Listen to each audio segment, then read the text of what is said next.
And of course, he was really upset by that. But what he did next was the freakiest, scariest thing. Guten Morgen, everyone. On this week's edition of Drink and Discuss, I'm gonna tell you about what it was like to be stalked by a fan.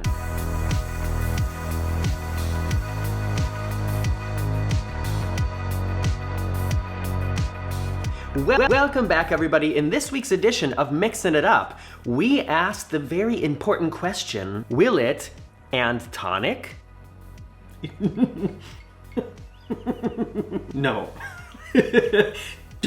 Don't waste whiskey doing something like this. My drink of today is just a plain gin and tonic, but if you want to find out how the other things tasted that we tried to mix with tonic, then be sure to watch that video. It's linked in the description. Below. When I was 20 years old, I worked at Six Flags Great America, a gigantic amusement park outside of Chicago in the United States. I was a performer in 3 shows there, an indoor show called Crime of the Century, and 2 outdoor shows called Jumpin' Jammin' Jubilee? What was it called again? Shoot. Jumpin' Jammin' something. And then a parade. The production value and quality of these shows was amazing. It was a job I really wanted to be a part of, and I was so happy to be able to do it. And I've made videos about this summer and what it was like to work in an amusement park and kind of the sad way that it came to an end, and then the sadder things that happened after that over on the Very Unofficial Travel Guides, and I'm sure most of you have seen those videos already anyways. One thing I haven't told you yet is that I actually had 2 stalkers during that summer. And I guess to be fair, I would like to say in advance that I don't think that it's necessarily really funny, and it's not right to make fun of people with mental health issues. And one of these people was just kind of annoying, and the other person I'm pretty sure had some mental health issues. And that's gonna be the guy I'm gonna talk about today because it's a little more interesting. But if you guys are really interested, let me know and I'll tell you the other story as well. The indoor show that I was a part of, Crime of the Century, was like a full-scale musical with a gigantic 3-story set and turntable and pyrotechnics and a fantastic lighting design, and it was a really, really cool show. Have I mentioned how much I enjoyed it yet? And as with a lot of things that are kind of like a rock concert, people, especially young people, get really into it. I was the same way when I was younger. I had my season pass to Valley Fair in Minnesota, and when we would go, we would always see 2 certain shows. And I want to say, you know, I didn't stalk anybody who was in these shows, but I definitely was like a fan.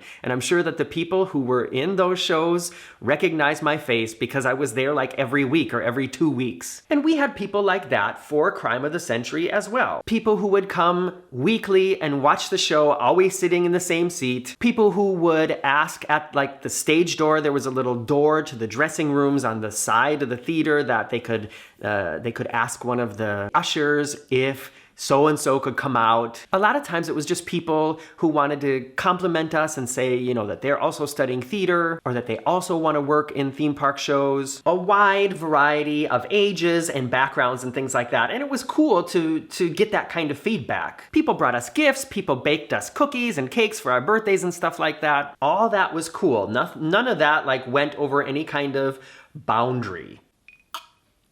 Need to wet my whistle before I get to the drama. But then there were some of these fans that just were a little bit too extra. You know, like some people, we would see them once a week, and after, you know, like 5 or 6 weeks, you just sort of recognize them, you know what I mean? They're always in the same seat, in like the front few rows or wherever, and it just, you know, becomes a pattern and everything's cool with that. However, there were some people, and the guy I'm talking about in this story was one of these people. Some people who, when they were in the park, they would come to every show during the day. So we had 4 performances of the indoor show, and then we had 1 of the big outdoor spectacular, and then the parade after that. And when they were in the park, that was like all they did. They didn't go on the rides, they just came and watched every show. And one of these guys was named, I'm gonna call him Mark. And Mark was somebody who, it was probably the middle of the season. So he wasn't there from the very beginning. He showed up in the middle of the season. And Mark was one of the people who had started coming to the show on a regular basis and who had asked to meet us at the stage door, and most of the people in the cast had met him and said hello to him. And I have to tell you, Mark was a pretty good looking dude. A lot of the people that we called our fans were not like in the attractiveness category that Mark was. And I remember the first time that he asked to say hello to us, the 3 or 4 of us who went out to say hello, afterwards were like, wow, he's cute. And it was just kind of surprising because, like I said, most of the people who were fans of the show did not look like models. And I'm not saying that he looked like an Abercrombie and Fitch model, but he was pretty good looking. After, 1 or 2 weeks of him showing up in the audience several times, he obviously had a season pass, he asked to speak to just me. And I remember being in the dressing room between shows, and the head usher came backstage like she did in this situation. And normally she'd be like, hey, there's some fans here. Does anybody want to go out and say hi? And then whoever wanted to go out would just go out and say hi. But this time she was like, Morgan,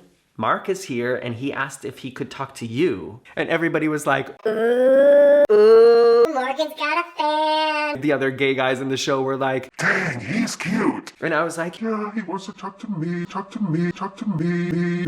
And so I went out, and it was like the usual fan stuff that he was like, hi, you had a really good show and I always love watching you. And then he basically asked me out on a date. And that was something that happened very rarely. All the encounters, all the conversations I had with him up until that point were always with other members of the cast, and nobody had asked any of us out on a date up until then. I don't think so. I don't remember it happening. And when you work in show business, it's always nice to have, these people who like what you do and who give you positive feedback.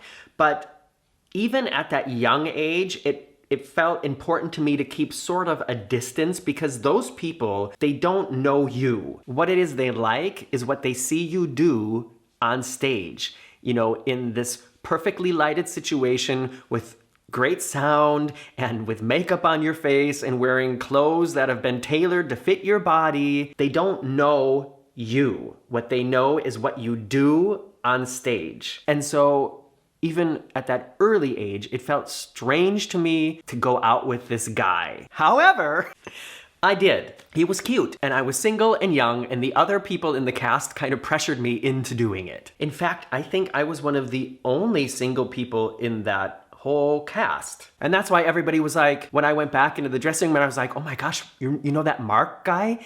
He asked me out on a date. And everybody was like, go! So he had given me his telephone number, and this is long before cell phones. Well, long before the time that everybody had a cell phone. I'm laughing because the other Stalker story, there is an important moment that has to do with mobile telephone from that era. I'll have to tell you guys that story sometime. But we agreed that we would spend a day in the park. He loved roller coasters, he loved amusement parks. I love roller coasters, I love amusement parks. And it seemed like sort of a safe way to get together, instead of like meeting for dinner or whatever. I wasn't old enough to meet for drinks yet. So it just seemed like a safe kind of cool, common thing to do was to meet in the park, something we both knew and liked to do. And we did what you do in amusement parks. We went and we rode the rides. We didn't see any of the shows because that was one thing I didn't do on my day off. And my first impression was that he seemed like a really nice guy, but he kind of talked a lot. He seemed nervous. It was like nervous chatter. And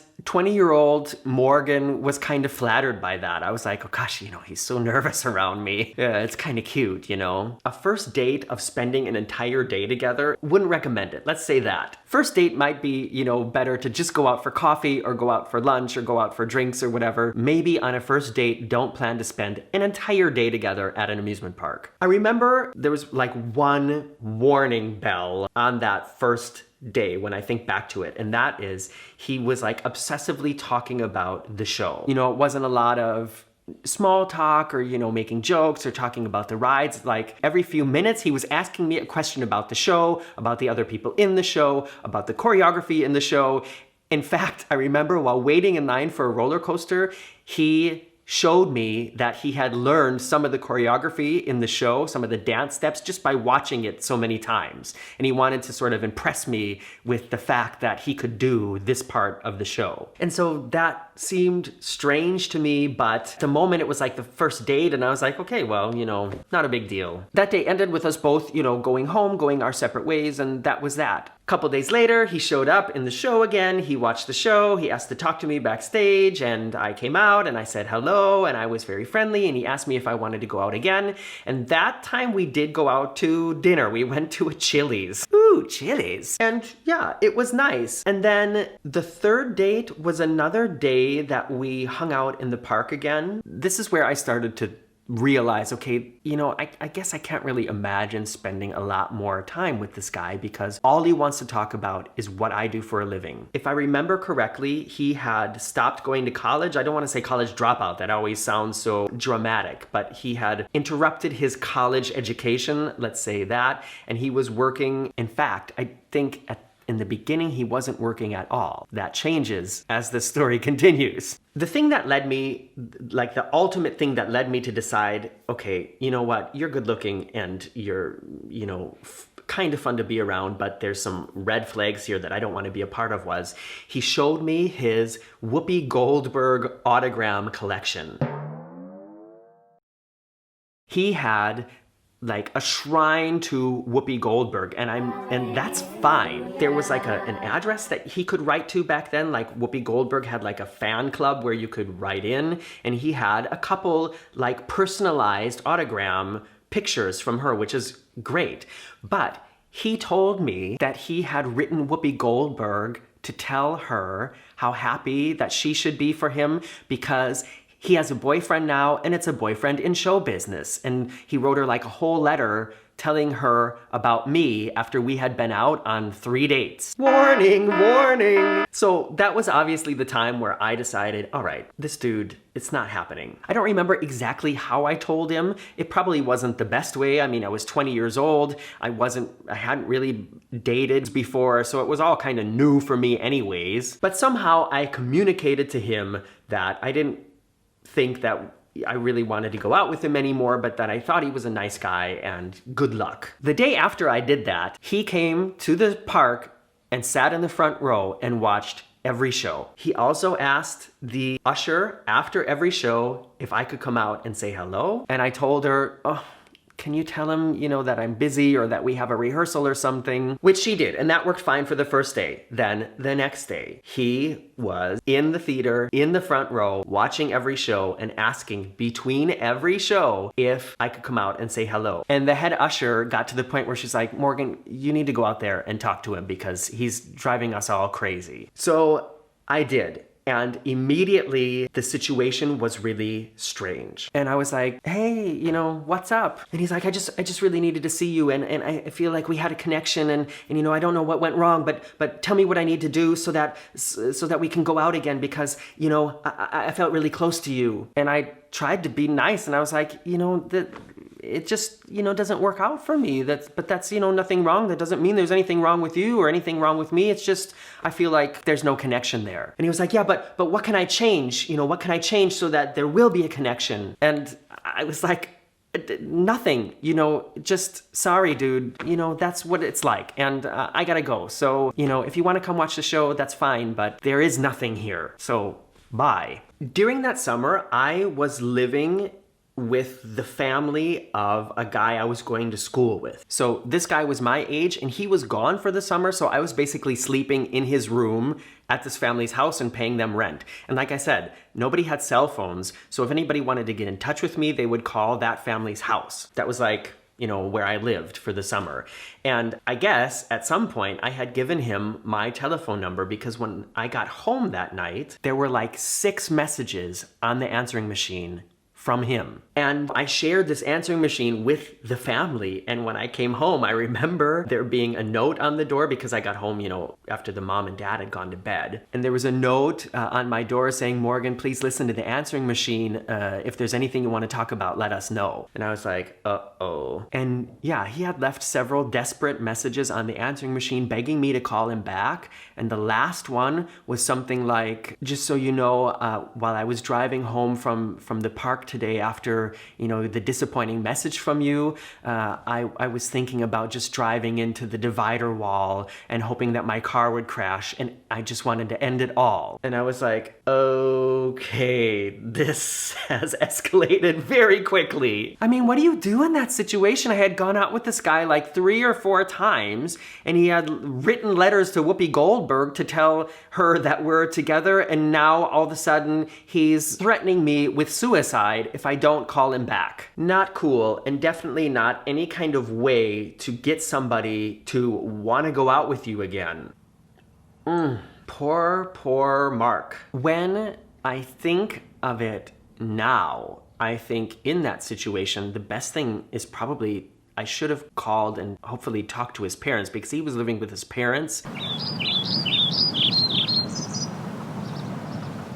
at the time, but I'm pretty sure if I would have called, he would have answered, so that would have been, not good. I mean, what would be the other right thing to do? Call the cops and say, I think somebody might be in danger. This is somebody who just said they're pondering committing suicide. I can play the message to you. This is where he lives. Maybe go check to see that he's okay. I don't know. I did not call him back. I remember in the morning, I asked the mom of the family that I was living with, who had heard all these messages. I was like, I don't know what to do. And she was like, just ignore him. It'll go away. It's young love. People get dramatic. It'll go away. And I think actually a couple days went by and he didn't come to the park and I didn't see him at all. And I was starting to get a little bit worried. Surprise, it's Morgan from the future. I'm sitting here editing this video right now, and as I was editing it and watching it through and listening to myself tell the story, I remembered some things, and it made me remember that some things happened in a different order. So I decided to just turn on my camera right here and set things straight. So at this point, I'm thinking, all right, it's uncomfortable. He can come and watch the show whenever he wants, and that's cool, but I don't want to go out with him. And I think I made that pretty clear. Well, a couple days later, he was in the employee cafeteria at the park, wearing a uniform. And I wasn't the first person to see him. We had this break between shows. We always had our break at the same time every day. And he knew that because that was one of the things he asked me when he was asking me all these questions about the show all the time. And so a couple days later, we're in the employee cafeteria and somebody else in the cast elbows me and he's like, Morgan, oh my gosh, look over there. Isn't that Mark? And sure enough, he had gone and got a job in the park. And I mean, that's fine. He didn't have a job, so it was good that he was getting a job. And he liked being in the park, and he talked to me, and I said I like working there, so that all makes sense. He told me, first of all, that he had asked to get a job working as an usher in the theater. And because there were no jobs available in the theater, he asked to get a job on the ride right next to the theater. So he was working in the park at literally the closest possibility to where I was working. Creepy, after everything that happened up until then. Then he came over and asked if he could sit with us. And here's, the good-souled Morgan, after everything that's happened, I'm thinking, okay, he doesn't know anybody else here. And before he has to sit alone or with complete strangers, just let him sit here and it'll just be this one time and I'm sure we'll never run into each other here in the break room again. Wrong. He managed to schedule this break every day at the same time as us and was always in the cafeteria until it got to the point that I had to tell him, listen, I don't want to do this anymore. I told you, there's no connection and it's making me uncomfortable. So you're going to sit over there and we're going to sit over here and that's the way it's going to be. And of course, he was really upset by that. But what he did next was the freakiest, scariest thing. After this day in the cafeteria where I confronted him and I was like, no, just, go sit over there. We're going to sit here. Please leave me alone now. I didn't see him for a couple days. And then one night after work, I had finished the show, taken off my makeup, taken off my costume, changed my clothes, and then there was this long like backstage road behind all the rides and other shows and stuff, and then it goes under a tunnel, and then you have to check yourself out of the park. You have to show your ID and they check you out of the park, and then it leads into the employee parking lot. So I'm walking to my car, it's dark. It's like, you know, the park is closed, it's after 10 o'clock at night, and he was sitting on the hood of my car. So Morgan of nowadays in that situation, I would have turned around, gone back to the security guard and asked him to call the police. Because when I think of being in that situation now, it totally freaks me out. But like I said, I was 20, I was very naive, and I still had kind of that sort of like, you know, teenager, invincible feeling that you have sometimes when you're a teenager. So I was like, I have to talk to him again. He still doesn't get it. And I was upset. This needs to stop. And so I walked up to the car and very calmly, I was like, hey, what's up, dude? And he said, oh, you know, I just happened to finish too, and I figured you were finishing too, so I'd wait here to say goodnight to you. And I told him again that he has to stop doing this and that I'm sorry, but I don't want to be your boyfriend. I don't want to go out anymore, and I don't want to be friends. I just want him to leave me alone. And he asked me again if there's anything that he could do to get a second chance, and I told him no. And it was very uncomfortable, and I opened my car door, and I basically, in the middle of the conversation, got in my car, closed the door, locked the door, started the car, and drove away and left him standing there. It was so weird. And now I can switch back to the normal video for a second. That must have been at the end of that week, because ultimately that is what I talked to my supervisor about and got into a meeting with the ride supervisor as well to tell him the whole experience, and ultimately he ended up getting fired. Sorry, Mark. I mean, that's just not the way to behave at any kind of work environment anyways. And when I got home from work that night, there was another note on my door from the family saying, you know, listen to the answering machine, we need to talk. It was the same kind of thing again, you know, with him saying that he didn't understand and why can't there be a connection, and that he wanted to drive his car off the freeway again. And I met with the family, the mom and dad, the next morning at breakfast, and I was like, I don't know what to do about this. I don't want to call the cops or anything. I just want him to leave me alone. So we agreed that if he called and the father answered the phone, the father would tell him, stop calling here. I don't want to hear your voice on my answering machine anymore. Morgan has been clear with you that he's not interested. Stop bothering us, or I will call the police. And that's what happened. And honestly, thankfully, or unfortunately, I never heard from him again. I don't know what happened with him. I thought about trying to look him up on Facebook, but I can't remember what his last name was, and I don't know how I would go about finding him. You know, maybe he's one of the people out there, and if you are out there watching this, dude, I hope you feel better now, and I hope you can look back at all this time and laugh about it, and no harm done. And I'm sorry that I got you fired, but I just felt really uncomfortable around you and I was trying to do a good job. If you're interested in hearing the other slightly less dramatic but maybe funnier story of the other guy that stalked me that summer, let me know in the comments below. Thanks for sticking it around for this very long story time. And actually, here I'm again, because I recorded so much extra information that was not important and that was also in the wrong order, that the card was full and I didn't realize it and it had stopped recording. So this is the goodbye. Thanks for watching this crazy story. Please let me know how you think I did in the comments below. If you are anybody who knows like anything about psychology or anything like that, if you have sort of a diagnosis or any, you know, information about what's going on with people who act this way in this situation, I'd be interested to hear that as well. Please press that thumbs up on your way down to the comments, and I look forward to seeing you here next week. Bye-bye.